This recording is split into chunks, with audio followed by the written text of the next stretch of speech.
எல்லா அருளும் அவன் இருக்குது, எல்லா பாக்கியமும் அவன் இருக்குது. அந்த பாதையை திறந்துட்டான், நம்ம தேர்ந்தெடுத்திருக்கான். அவனுடைய அனுமதி இல்லாமல் நம்ம நமக்கு திரும்ப முடியாது. அவன் அனுமதிச்சிருக்கான், ஆனால் நம்ம அதை பயன்படுத்தலை.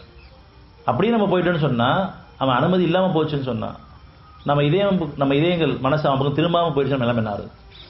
இப்போ திரும்பக்கூடிய அளவுக்கு பாக்கியத்தை வச்சிருக்கான், கடவுளையும் கூப்பிட்ற அளவுக்கு, இறைவன் ஒருத்தர் இருக்கான்னு ஓரளவுக்கு உணர்ற அளவுக்கு, தேவையான கஷ்டகாலங்களே பாவமணி கேட்குற அளவுக்கு மனசு அவன் திரும்ப அளவுக்கு ஒரு பாதையை நமக்கு வச்சிருக்கான்.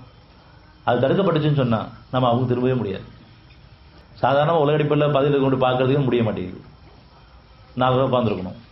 ஆனால் படைச்சவன் உங்களுக்கு அனுமதிச்சிருக்கான் அவங்க திரும்புறது. அவனுடைய அனுமதி இல்லாமல், அவனுடைய அருள் இல்லாமல் நம்ம அவங்க திரும்ப முடியாது. இப்பயும் சில பேர் நம்ம இறைவன் திரும்புகன்னு சொன்னால் சும்மா தான் எல்லாம் வந்துருப்பான்னு கேட்பாங்க. அந்த அளவுக்கு பலகீனமாக பேச்சிருக்கும். சுகமாயிருமா எல்லாம் வந்துருப்பான்னு கேட்பாங்க. அந்த அளவுக்கு நம்மளை ஆக்கலை. அதுவே பெரிய பாக்கியமாக இருக்கு. அவன் நாடாமல் நீங்கள் அவன் நாட முடியாது. அவன் நம்ம நாடி இருக்கான். இதை நம்ம பயன்படுத்திக்கணும். இது உலகத்தில் உள்ள அத்தனை வலிமையோட மேலான பாதை. ஏன்னா படைச்சவங்க கூட தொடர்பு வச்சிருக்கிறோம். அது அத்தாட்சியும் கிடைச்சிட்டு இருக்கு. ஆணுக்கோ பெண்ணுக்கோ அத்தாட்சி கிடைக்காம இல்லை. ஒவ்வொருத்தருக்கும் தனித்தனியாக நான் இறைவன்கிட்ட கேட்டேன், கிடைச்சுன்னு சொல்கிற அளவுக்கு, உணர அளவுக்கு, இது இறைவன்ட்டு வந்தது தான் உணர அளவுக்கு. அது உடல் பிரச்சனையாகட்டும், மன பிரச்சனையாகட்டும், பொருளாதார பிரச்சனையாகட்டும், சமுதாய பிரச்சனையாகட்டும், நான் இறைவன் பக்கம் திரும்பினேன், அதுக்காக எனக்கு அத்தாட்சி கிடைச்சி நம்ம எல்லாரும் சாட்சி சொல்கிற அளவுக்கு நம்ம தேர்ந்தெடுத்திருக்கோம். ஆனால் தொடர்ச்சியாக இல்லை.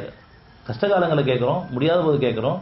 நல்லபடியாக நடமாட வச்சிருக்கும் போது நம்முடைய வாழ்க்கை ஒவ்வொரு நாளும் அழகான முறையில் சுகமாக நம்ம இயங்கிட்டு இருக்கும் பொழுது நம்ம நன்றி இல்லாமல் இருக்கும். அவன் தான் வாழ வச்சுட்டு இருக்கான், சுகமாக்கி கொடுத்துட்டு இருக்கான். அந்த நன்றி இல்லாமல் நம்ம தான் வாழ்ந்துட்டு இருக்கோம் நினச்சிட்டு இருக்கோம். அவனை மறந்து கொஞ்சம் வெகு தூரமாக போயிடும். அதுக்கப்புறம் ஒரு சோதனை வருது, அப்புறம் அவன் திரும்பும் கவனம் இல்லாத காரணமாக. அதனால் நல்லபடியாக ஒவ்வொரு நாளும் நம்முடைய இயக்கங்கள் இயங்கும் பொழுது, நம்முடைய குடும்பத்தாரோட சமாதமாக வாழும் பொழுது நமக்கு எந்த பிரச்சனையும் இல்லாத போது இறைவனோட பார்த்து வாழ வச்சுருக்கான்னு உணரணும். அவன் மன்னிச்சு வாழ வச்சுட்டு இருக்கான், கருணையோடு வாழ வச்சுட்டு இருக்கான். இந்த சுகம் அதிகரிக்கணுமே, இன்னும் நம்பிக்கை அதிகரிக்கணுமே, இன்னும் உள்ளட்சம் அதிகரிக்கணும், நன்றியுடன் அதிகரிக்கணும், பணிவு அதிகரிக்கணும், ஞானம் அதிகரிக்கணும். இதெல்லாம் நம்ம கேட்டோம்னு சொன்னால், பிரார்த்தனை செய்வன் பிரார்த்தனைக்கு அவர் பிரார்த்தனை வைக்கின்றேன், என்னையுமே கேட்கட்டும், என்ன நம்பட்டும். எல்லாத்தையும் கொடுத்துட்டேன். இப்போ நீங்கள் என்ன முடிவு பண்ண போகிறீங்க? என்ன நம்பி வாழ போகிறீங்களா? என்ன சார்ந்து வாழ போகிறீங்களா? எங்கிட்டே உதவி தர போகிறீங்களா? என்கிட்ட சரண்டை போகிறீங்களா? அல்லது மறுபடியும் உங்கள் போக்கு நீங்கள் போக போகிறீங்களா? இதை தான் நம்ம ஏற்கனவே பண்ணிட்டு இருந்தோம். விடுவிச்சு கொடுத்தா கூட மறுபடியும் நம்ம போன போக்கு போயிடக்கூடாது. மனசாட்சி வாழகாக தேர்ந்தெடுக்கப்பட்டிருக்கும். அதுக்காக அத்தச்சு கொடுக்கப்பட்டிருக்கு.